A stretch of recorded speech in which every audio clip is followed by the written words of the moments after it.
Devotional light हरे कृष्ण हरे राम में आप सभी प्रेमी भक्तजनों का स्वागत है। दोस्तों, आज हम आपको माया के जाल में फंसे नारद जी की कथा सुनाते हैं। तो दोस्तों, कथा ऐसे शुरू होती है कि मृत्यु लोक में दुख, शोक व संताप से पीड़ित मानवता को देखकर एक बार नारद जी विष्णु लोक पहुँचे और भगवान विष्णु से बोले, प्रभु, मृत्यु लोक पर बहुत दुख है, आप उनके कल्याण के लिए कुछ करते क्यों नहीं? विष्णु जी बोले, नारद, जो मनुष्य योग का अनुसरण करेगा उस पर मेरी माया का असर नहीं होगा, वह हमेशा आनंदित रहेगा। लेकिन जो केवल भोगों में लगा रहेगा उसे मेरी माया दुख व संताप ही देगी।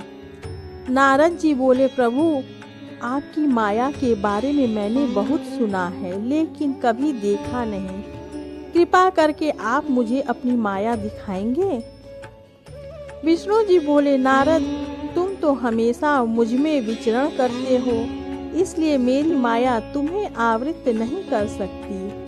फिर भी नारद जी नहीं माने और अपनी जिद पर डटे रहे। आखिरकार भगवान विष्णु को उनकी बात माननी ही पड़ी और बोले, नारद, चलो चलते हैं मृत्यु लोक, वहीं दिखाऊंगा तुम्हें माया।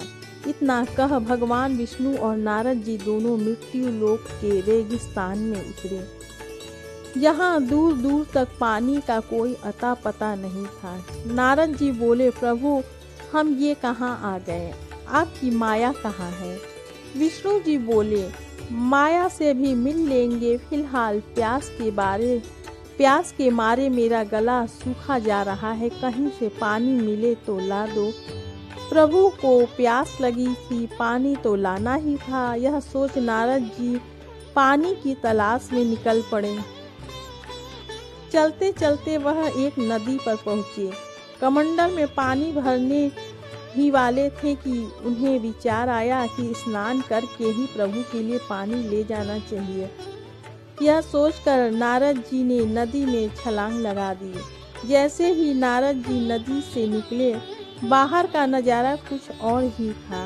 उनके कमंडल की जगह एक सुंदर युवती खड़ी थी। वह नारद जी को अपने घर ले गई। वहाँ पता चला कि वह एक राजकुमारी थी। उसने नारद जी से विवाह की मनसा सामने रखी। राजा ने अपनी पुत्री के चुने व्यक्ति से उसका विवाह करवाकर उसे ही उस राज्य का उत्तराधिकारी घोषित कर दिया। अब तो सम्राट बनकर नारद जी के दिन बड़े ही आराम से बीतने लगे। महाराज की परम सुंदरी महारानी ने 2 पुत्र रत्नों को जन्म दिया। सम्राट बने नारद जी अपने राजकुमारों को देखकर खुशी से फूले नहीं समाते थे। तभी अकस्मात एक दिन नदी में बाढ़ आ गई। पूरा राज्य तहस नहस हो गया। किसी तरह नारद जी अपनी पत्नी और पुत्रों को एक नाव में बिठाकर सुरक्षित स्थान पर ले जाना चाहते थे। तभी नदी में एक और तूफान आया और नाव उलट गई और पूरा परिवार तूफान की चपेट में खत्म हो गया। यह देख नारद घोर विषाद में डूब गए।